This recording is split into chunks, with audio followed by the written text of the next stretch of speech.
Білесіз бе, кейде бір ғана атаққа сыймайтын, болмаса ауқымды тұлғалар болады. Міне, Ұлықбек Есдаулет дәл сондай жан. Қалайша бір адамның бойына ақындық пен қайраткерлік сыйып, ұлттың үніне айналғанын бүгін бірге зерделеп көрейікші. Сонымен жоспарымыз мынадай. Алдымен оның түп-тамырына үңгелеміз. Содан кейін тұлғасының үш негізгі тірегін, яғни ақындық және қайраткерлік қырларын талқылаймыз. Ал соңында әрине оның мол мұрасымен қоғамның мойындауына тоқталаймыз. Кез келген алып тұлғаны түсіну үшін ең алдымен оның қайдан шыққанына, тамырына үңілу керек, солай емес пе? Өйткені бәрі де отбасынан, өскен ортадан басталады ғой. Оның шыққан тегі расында да тереңді. Нағыз зиялылар отбасы. Ойлап қараңызшы, әкесі химик-биолог, ал анасы филолог. Дәл осылай орта жас Ұлықбектің бойына бала күннен-ақ бейілімге, сөз өнеріне деген махаббатты сіңіргені сөзсіз. Сонымен Ұлықбек Есдаулеттің тұлғасын толық түсіну үшін оны үш негізгі тірекке, яғни үш тағанға бөліп қарастырған жөн. Олар ақын, редактор және қайраткер. Осы бір-бірімен біте қайнасқан үш рөл оның ерекше мұрасын қалай қалыптастырды? Кәне, талдап көрейік.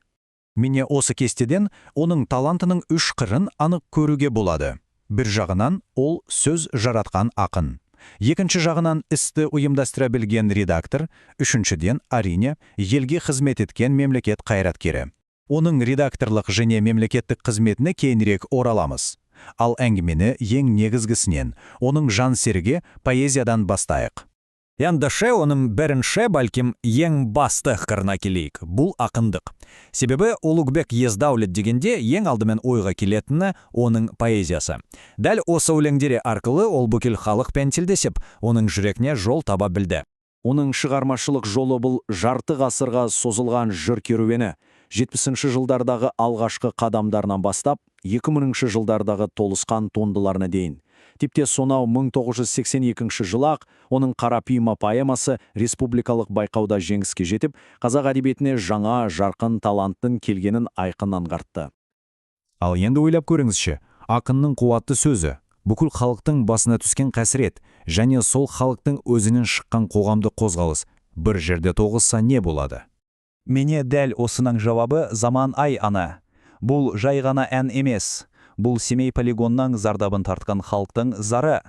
Осы ән халықтың қайғысын жинақтап, оны Невада Семей антиядерлік қозғалысының рухани уранына, нағыз гимніне айналдырды. Бірақ оның таланты бір елдің шекарасына сыйған жоқ. Ол шынында да мәдениеттер арасындағы алтын көпірге айналды.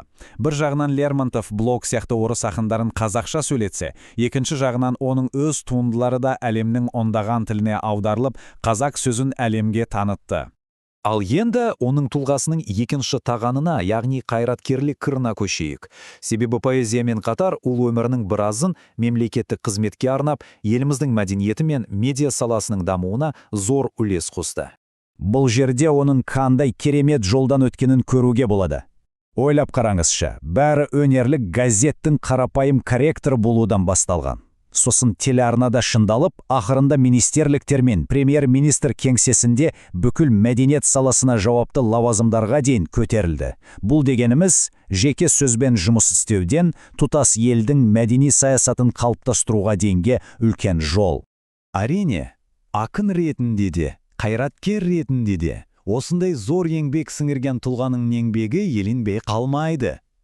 Қоғам мен мемлекет оның қызметін қалай бағалады? Енді соған тоқталайық. Оның сарапшылығы мен беделі ресми түрде де мойындалды. Ол көптеген академиялық атақтарға, мысалы, Әуезов атындағы университеттің құрметті профессоры атағына ие болды. Сонымен қатар, мәдениет пен тарихқа қатысты маңызды мемлекеттік комиссиялардың мүшесі болып, ел дамуына тікелей атсалысты. Ал марапаттарының тізіміне қарасақ, ол шынымен де ауқымды. Ең қызығы, ол екі салада да биіктен көріне білді. Бір жағынан құрмет ордені сияқты беделді мемлекеттік марапаттар алса, екінші жағынан әдебиет саласындағы ең жоғары Қазақстан Республикасының мемлекеттік сыйлығын иеленді. Бірақ осы атақ даңқтың марапаттардың ар жағында қандай адам тұрды? Оның жеке қызығушылықтарына үңілу арқылы біз оның тұлғасының тағы бір маңызды қырын аша аламыз. Ал қандай адам болды десек, біріншіден өмір бойы қолынан кітап түспеген нағыз оқырман. Екіншіден, бильярд ойнағанда стратегияны шебер меңгерген ойыншы. Үшіншіден, заманауи технологиялардан қалыспай, компьютерде де еркін меңгерген жан. Бұның бәрі оның жан-жақта заманауи тұлға болғанын көрсетеді. Сонымен қорытындылай келе, Улуғбек Издавлеттің мұрасы бұл жай ғана жазылған кітаптар немесе атқарған қызметтер емес. Оның мұрасы халықтың жанын түсінген ақын мен сол халықтың мәдениетін қалыптастырған қайраткердің бір тұтас бейнесі. Ол шынымен де сөз өрнегімен ұлт рухын оятқан тұлға. Міне оның өмірі бізге осындай ой қалдырады.